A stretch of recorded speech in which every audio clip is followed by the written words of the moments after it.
Hello বন্ধুরা, welcome back. Welcome to Unitech 360। আশা করি সকলেই অনেক ভালো আছেন।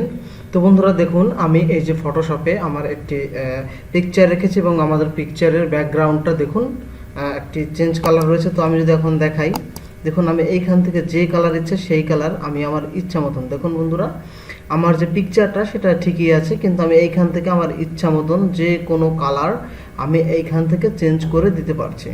তো বন্ধুরা এই সহজ কাজটি আপনারা কিভাবে করবেন সেটা আমি দেখিয়ে দিব। এটা অল্প কিছু সময়ের ব্যাপার, শুধুমাত্র 2-1 ক্লিকেই আপনি ঠিক এরকম একটি ইমেজের ব্যাকগ্রাউন্ড রিমুভ করে দিতে পারেন এবং এইখানে আপনি আপনার ইচ্ছা মতন যে কোনো কালার অ্যাড করতে পারেন।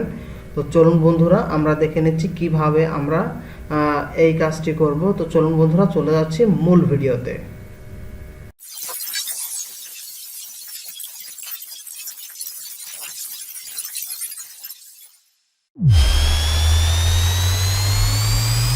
তো বন্ধুরা আমরা এই কাজটি করার জন্য প্রথমেই হচ্ছে আমরা একটি পিকচার নিয়ে নিই। এই যে পিকচারটি আছে, আমি পিকচারটি ফটোশপে নিয়ে নিচ্ছি।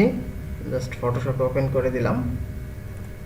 ওপেন করে দেওয়ার পরে দেখুন বন্ধুরা আমাদের পিকচারটি এখানে রয়েছে। এখন জাস্ট আমরা পিকচারটিকে সিলেক্ট করব। সিলেক্ট করার জন্য আমরা এখান থেকে চলে যাব। দেখুন এই যে সিলেক্ট নামে যে অপশনটা আছে, আমরা এই সিলেক্ট অপশনে একটি ক্লিক করে দিব। ক্লিক করে দিলে দেখুন বন্ধুরা এই যে নিচে এইখানে দেওয়া আছে সাবজেক্ট, আমরা এখান থেকে সরাসরি সাবজেক্টে ক্লিক করে দিব। সাবজেক্টে ক্লিক করে দিলে আমার পিকচারটা সিলেক্ট হয়ে যাবে। তো দেখুন বন্ধুরা এই যে আমার পিকচারটি সিলেক্ট হয়ে গেছে। আমার এখানে কোনো পেন টুল বা অ্যানাদার কোনো টুল ইউজ করতে হয়নি, নর্মালি আমার পিকচারটা এখান থেকে সিলেক্ট হয়ে গেছে। তো এখন একটু সমস্যা দেখা দিচ্ছে, সেটা হচ্ছে দেখুন বন্ধুরা যদি আমি একটু জুম করি, দেখুন এই যে কিছু অংশ বাদ আছে এবং আমি যদি উপরে এইখানে লক্ষ্য করি, দেখুন এই যে আমার ভিতরের অংশটি সিলেক্ট হয়নি। তো এর জন্য আপনারা কি করবেন, খুব সহজে একটি সমাধান আছে। এর জন্য আমরা চলে যাব এই যে ল্যাসো যে টুলটা আছে, আমরা এই ল্যাসো টুলটা সিলেক্ট করে নিব। সিলেক্ট করার পরে আমরা আমাদের কিবোর্ডের অল্টার কি প্রেস করব। অল্টার কি প্রেস করে ধরে আমরা মাইনাস করে দিব। এই অল্টার কি প্রেস করে ধরে আমি যদি ঠিক এইভাবে একটু এঁকে দেই, জাস্ট এইভাবে এঁকে দিলাম।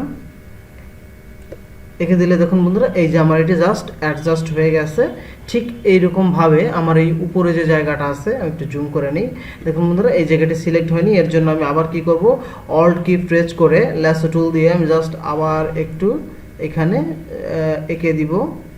এঁকে দিলেই দেখবেন বন্ধুরা যে আমার এইখানের ভিতরে যে অংশটা আমার সিলেক্ট না হয়েছিল সেই অংশটাও এখানে সিলেক্ট হয়ে যাবে।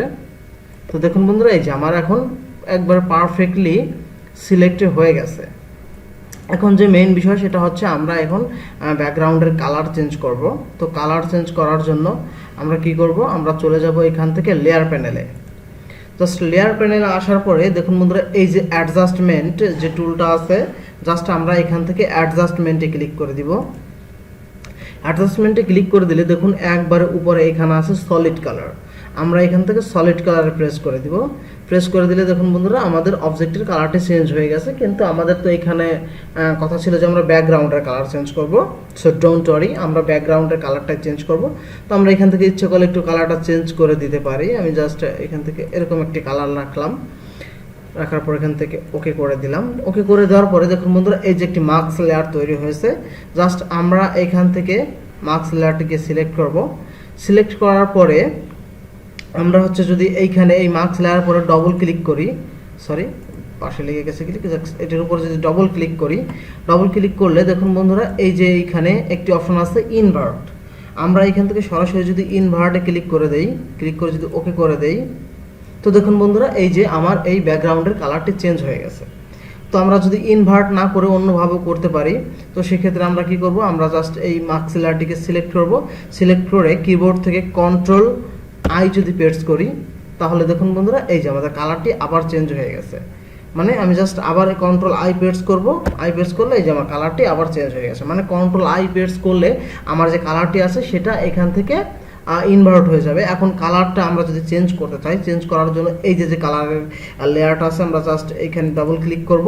ডাবল ক্লিক করলে যে কালার প্যানেল আমাদের সামনে চলে আসবে। এখন এখান থেকে আমরা যে কালার ইচ্ছা সেই কালার ইচ্ছা মতো দিয়ে দিতে পারি। এই যে দেখুন বন্ধুরা আমরা আমাদের ইচ্ছা মতন কালার এখান থেকে দিয়ে দিতে পারি, আপনার যে কালারটি পছন্দ হয়। তো বন্ধুরা জাস্ট এইভাবে আপনারা আপনাদের ইচ্ছা মতন যে কোনো পিকচারের খুব সহজে এবং অত্যন্ত অল্প সময়ে এইভাবে আপনারা ব্যাকগ্রাউন্ড রিমুভ করে দিতে পারেন। তো আশা করি বন্ধুরা ভিডিওটি আপনাদের ভালো লেগেছে। যদি ভিডিওটি ভালো লেগে থাকে তাহলে অবশ্যই ভিডিওতে একটি লাইক দিবেন এবং এমন সুন্দর সুন্দর ভিডিও পাওয়ার জন্য চ্যানেলটি সাবস্ক্রাইব করবেন। সকলে ভালো থাকুন, সুস্থ থাকুন, ধন্যবাদ সবাইকে।